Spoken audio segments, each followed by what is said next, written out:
جرينلاند هي البوابة التي تمنع الغواصات النووية الروسية من التسلل إلى المحيط الأطلسي وتكون أمام نيويورك وواشنطن العاصمة الأمريكية.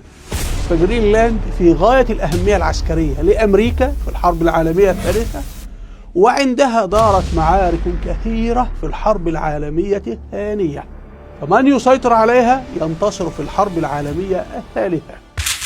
بسم الله الرحمن الرحيم. مشاهدينا السلام عليكم ورحمة الله وبركاته، أهلا بكم في هذه الحلقة التي نتناول فيها الأهمية العسكرية لجزيرة جرينلاند التي أعلن الرئيس الأمريكي ترامب أنه سوف يضمها، والمسألة كيف والتوقيت، وترامب يبذل محاولات في هذا أنه يأخذها كحكم ذاتي يعني، لكن ترامب مصمم على أن يضم هذه الجزيرة. طبعا ترامب يقول في الإعلام خطاب للشعب الأمريكي إن فيها معادن نادرة ونريدها، والدنمارك قالت له يا عم اللي انت المعادن النادرة خدها اتفضل، ولكن لا، قال أنا لابد أضمها. فهو يحتاج ترامب لن يقول أنا أحتاج هذه الجزيرة كي أقوم بمحاصرة روسيا، لأنه هيخنق الأسطول العسكري الروسي النووي، أسطول الشمال الروسي الموجود في بحر البلطيق. تعالوا نبدأ ونرى الأهمية العسكرية لجزيرة جرينلاند بالنسبة لأمريكا وروسيا والصين في الحرب العالمية الثالثة. نبدأ حضراتكم أن هذه خطوط الملاحة البحرية أو الغواصات لما تحب تتحرك في هذه المنطقة تتحرك هنا الجزء الشمالي أو البوابة الشمالية للمحيط الأطلسي، فالأسطول الروسي يأتي من هنا ويبدأ يدخل الغواصات النووية تحت الماء، ما أحد يشاهدها، أو ممكن هنا وممكن هنا، يعني هنا دي طبعا أيسلندا، وممكن تأتي من هنا، ولكن هنا صعب لأن هنا طبعا كندا وهنا جرينلاند. هو ماذا يريد ترامب؟ هذه البوابات حضراتكم أمريكا لما تضع أجهزة موجات صوتية يعني أجهزة استشعار تستطيع أنك تعرف البوابة تمنع أي غواصة من المرور، وهذا حدث في الحرب العالمية الثانية. فهنا المياه ضحلة في هذه المنطقة، هنا أيسلندا، هنا النرويج، هنا أيسلندا، هنا انظروا دي رأس بريطانيا هي. فهذه هي البوابة الشمالية للمحيط الأطلسي كله. انظروا حضراتكم، يعني هنا النرويج، ولذلك الألمان هتلر في الحرب العالمية الثانية احتل النرويج. لماذا؟ كان يريد السيطرة على هذه المناطق ولكنه فشل. حتى الأمريكان جاءوا واحتلوا جرينلاند واحتلوا كذلك أيسلندا في الحرب العالمية الثانية، ودمروا كثير من السفن الألمانية في هذه المنطقة، لأن هذه هي البوابة اللي طبعا في الصيف تعرف يكون مفتوحة الملاحة فيها، وفي الشتاء بيكون في ثلوج، ولكن حتى في الشتاء يمكن استخدامها أيضا. انظروا حضراتكم، الأسطول الروسي الشمالي مقره هنا، هذا أسطول كله غواصات نووية، وهو أكبر أسطول روسي، يعني الأسطول الروسي الضخم جدا موجود هنا. طيب روسيا ماذا تفعل؟ روسيا لما غواصاتها النووية تحب تتسلل إلى المحيط الأطلسي تأتي من هنا وتبدأ تدخل. طبعا لو تسللت وأصبحت أمام سواحل أمريكا في المحيط الأطلسي ده خطر جدا على أمريكا طبعا. فلذلك لازم الأمريكان يعملوا إيه؟ لا، ممنوع أنت تدخل أصلا. وهنا بريطانيا، انظروا ادي بريطانيا هي. طيب فهو ترامب ماذا يريد؟ ترامب يقول لك انا لازم اجعل هذه جرينلاند ارض امريكيه، يبقى عندي حراسه للبوابه مع ايسلندا، وفي نفس الوقت حراسه مع بريطانيا من الناحيه الاخرى. يعني جرينلاند ليست الخطوه النهائيه، انما هي الخطوه الاولى. فهذه هي خطه الرئيس الامريكي ترامب، خطه عسكريه لها علاقه بالحرب العالميه الثالثه اكثر منها المساله تتعلق بالمعادن النادره.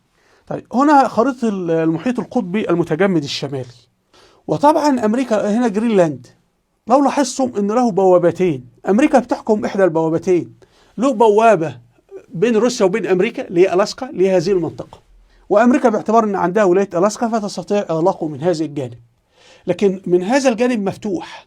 فأمريكا إذا أخذت جرينلاند دي خطة أمريكا، هتقدر تغلق المحيط القطبي المتجمد الشمالي من أيسلندا، يعني تقدر تعمل خط كده مع بريطانيا أو مع النرويج مثلا، تبقى هي كده إيه أغلقته. طبعا ممكن أمريكا بعد كده تقول لك أنا عاوزة هذه الجزر اسمها سفالبارد، وبالتالي لما الأسطول الروسي الشمالي يحاول يخرج من مكمنه هنا كي يتجه للمحيط الأطلسي يجد أنه البوابة مغلقة. طبعا في هذه الحالة لا الصين تقدر تتسلل عبر المحيط القطبي الشمالي ولا شيء، ولا روسيا. فهنا أهمية جرينلاند، إن جرينلاند هي البوابة الخاصة بالمحيط الأطلسي. طيب هنا حضراتكم جزيرة اسمها كولا في روسيا، هذه فيها أسطول الأسطول الروسي الشمالي فيه غواصات نووية وأسلحة نووية وقاذفات و40 مطار، ويعني قوة ضخمة جدا للأسطول الروسي في هذا المكان، لأن روسيا بتعتبر أنه في الحرب العالمية الثالثة هذه شبه جزيرة كولا هي اللي هتكون المنطلق للقوات الروسية والصواريخ البالستية العابرة للقارات. وبالتالي هنا ترامب يفكر في كيف يمكن إبطال النفوذ الروسي. هنا حضراتكم هذا الممر أو هذه الفجوة تسمى فجوة، الفجوة دي تسمى جي على جرينلاند، يعني جي آي أيسلندا يو كي اللي هي المملكة المتحدة. يعني لو لاحظتم أنه طبعا الغواصات الروسية لازم تتخفى أسفل الماء وتتخفى على أعماق كبيرة كي تستطيع أن هي تتسلل إلى السواحل الأمريكية، وبالتالي تكون في وضع عسكري قاتل. طيب طبعا هذه المناطق، يعني لو احنا ركزنا في الخريطة صعب اكتشاف الغواصات النووية الروسية في هذه المناطق في المحيط الأطلسي، مياه عميقة. لكن هنا عند هذه الجزر، هذه بريطانيا هي. طيب لكن في هذه المنطقة لا، العمق ضحل، فسهل جدا من خلال الموجات أو غير ذلك من أجهزة أن يتم غلق هذا المكان واكتشاف أي غواصة روسية تحاول التسلل. طبعا نحن بنتحدث عن حرب عالمية نووية، يعني الخطأ لا يمكن إصلاحه، هتكون المدينة كلها محيط. هنا الأعماق الموجودة في هذه المكان لما لو أي سفينة أرادت أن تعبر، هنا النرويج. طيب السفن الروسية قادمة، هنا في أعماق تستطيع أنها تتخفى، لكن هي مضطرة أن هي تقترب من السطح بسبب جزيرة أيسلندا وجرف جزيرة أيسلندا، وهنا اسكتلندا هي. انظروا، فهنا السفن الروسية مضطرة بسبب كثرة الجزر في شمال بريطانيا وعند أيسلندا المياه ضحلة، محتاجة تطفو لأعلى أو تتجه هنا، يعني حتى هنا أعمق قليلا يعني. ولكن أي مكان منطقة ضيقة جدا والمياه ضحلة فيها، ولازم الغواصات تمر منها، وبالتالي احتمالية كشفها كبيرة جدا للغاية. هذا يرينا أن المسألة هي حياة أو موت. يعني الناس اللي يقول لك رئيس أمريكا ترامب يرقص مين؟ أنت اللي بترقص. شوف هو ترامب يفكر في أمن أمريكا على بعد قد إيه؟ أنت ما تفكر في أمن بلدك أصلا خالص، إحنا غير موجودين. لكن ترامب لن يقول أنا أريد جرينلاند لأن أنا داخل في حرب مع روسيا أو مع الصين وماذا يحدث في الحرب العالمية الثالثة، لن يقول هذا. يعني ترامب لما قام بخطف مادورو الرئيس الفنزويلي ما قال أنا خطفته لأن هو صندوق الأسود للمخابرات الصينية في أمريكا الجنوبية وفنزويلا وكذا، لأن هذا سبب أزمة مع الصين.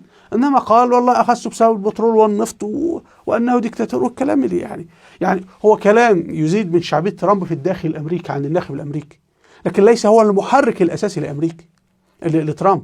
فترامب يعني يقول لكل جهة الكلام التي تحبه يعني تمام، عامل كده كالرجل متزوج امرأتين يعني. انظروا حضراتكم هنا أيضا رسم لقاع البحر في هذه المنطقة. فلو لاحظنا الأسطول الروسي موجود هنا، أسطول الشمال الروسي، فالغواصات النووية الروسية بتخرج وبعدين بتبدأ بقى هنا. انظروا حضراتكم بتكون المياه عميقة، لكن أول ما بنقرب من ناحية أيسلندا، شوفوا أيسلندا بتجد إنه المياه أصبحت ضحلة، وكذلك من عند جرينلاند. انظروا في ممر عميق عند جرينلاند في هذه المنطقة، ولكن بيرجع تصبح المياه ضحلة في هذه النقطة. طبعا أمريكا لها قوات أصلا في هذه المناطق، ولكن يعني لماذا يعني ترامب يريد أن يمارس سيادة كاملة؟ يعني هو عاوز تحرك كامل أو يعني المهم هو لا أفهم يعني. لكن هو أمريكا كانت سحبت قواتها من جرينلاند ورجعتها، وطبعا ده في الحرب العالمية حيث هذه المنطقة دارت فيها حروب كثيرة جدا وفي سفن كثيرة غرق. انظروا حضراتكم هي 3 ممرات بحرية في هذه المنطقة، ودي بوابة للمحيط الأطلسي. هذه الفجوة اسمها جي اي يو كي، يعني جرين الحرف الأول لجرينلاند، اي ايسلندا، ويو كي اللي هي ايه يونايتد كينجدم المملكة المتحدة. طبعا عندنا هنا ده المحيط القطب الشمالي سفالبارد اللي هو ده أرخبيل، وطبعا ممكن أمريكا تطالب به. انظروا هنا في بعض الجزر، انظروا كل هذه مفاتيح عسكرية تمنع أي تسلل روسي إلى بريطانيا أو إلى أمريكا. وطبعا الغلطة في حرب نووية كارثية. هنا خريطة المحيط المتجمد الشمالي القطب الشمالي، وبيكون صالح للملاحة في فصل الصيف، يعني بيحصل ذوبان للجليد في بعض المناطق، وبيمكن للسفن التحرك منه. وتلاحظوا أنه من يسيطر على جرينلاند وأيسلندا بيستطيع أنه هو يغلق تماما هذا المحيط الأطلسي ويمنع أي أحد من التسلل له. طيب هنا لو احنا نظرنا، دي خريطة طبط من الذكاء الصناعي يرسمها، لكن هي غير دقيقة، لكن ترينا الهدف الأمريكي. أمريكا بتفكر في فرض حصار على روسيا، كيف تجويع روسيا.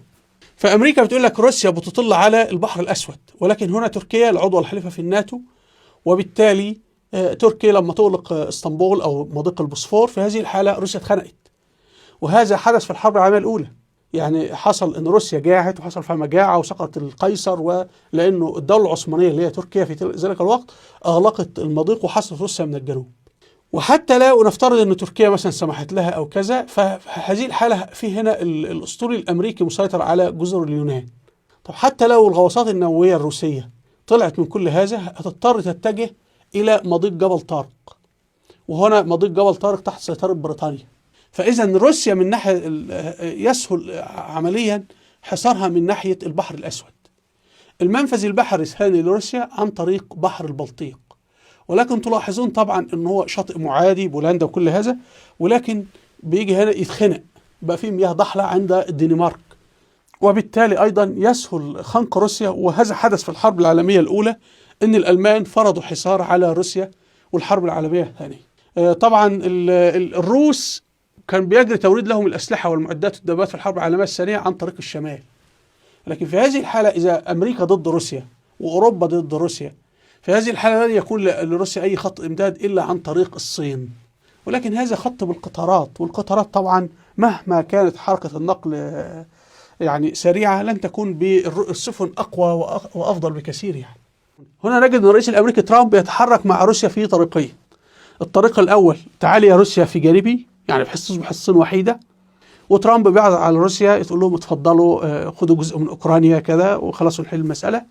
طب إذا روسيا اعترضت، وده اللي روسيا راكبة دماغها حتى الآن، فقال لهم خلاص يعني أنا أضم جرينلاند. إذا أنا ضميت جرينلاند وأصبح لي السيادة الأمريكية على جرينلاند، في هذه الحالة هيصبح المحيط المتجمد الشمالي خلاص أغلق، لأن أمريكا من ناحية ألاسكا ومن ناحية جرينلاند خلاص أغلق. وفي نفس الوقت الأساطيل الروسية كلها روسيا تصبح حصرت، ولن يتبقى لروسيا منفذ إلا من خلال ناحية اليابان. تمام، ودي بعيدة جدا يا جماعة، يعني مسألة جدا صعبة جدا، وكي يلف بقى محتاج يسير في الغواصات النووية تسير في المحيط الهندي، ومن المحيط الهندي إلى المحيط الأطلسي وغير ذلك. المهم الحرب العالمية الثالثة ربنا يستر إنها تبقى، ندعو الله ألا تقع، ندعو الله ألا تقع يعني، ولكن هذا تقدير الله سبحانه وتعالى. أرجو مشاهدينا أن تكون الصورة قد وضحت، وأرجو منكم الاشتراك في القناة، وأسفل الفيديو رابط صفحتي على الفيسبوك وتويتر وانستجرام وتيك توك، وإلى اللقاء والسلام عليكم ورحمة الله وبركاته. أنا لي رجاء من الإخوة جزاهم الله خيرا الذين ينشرون فيديوهاتي، أرجو منكم الصورة يعني بهذا العقال، يعني اللي يفتح أي قناة أو كذا يعني لا يأخذ هذه الصورة بهذا العقال، وبإذن إن شاء الله أصور صورة أخرى بالعقال الأبيض للقناة الإخبارية.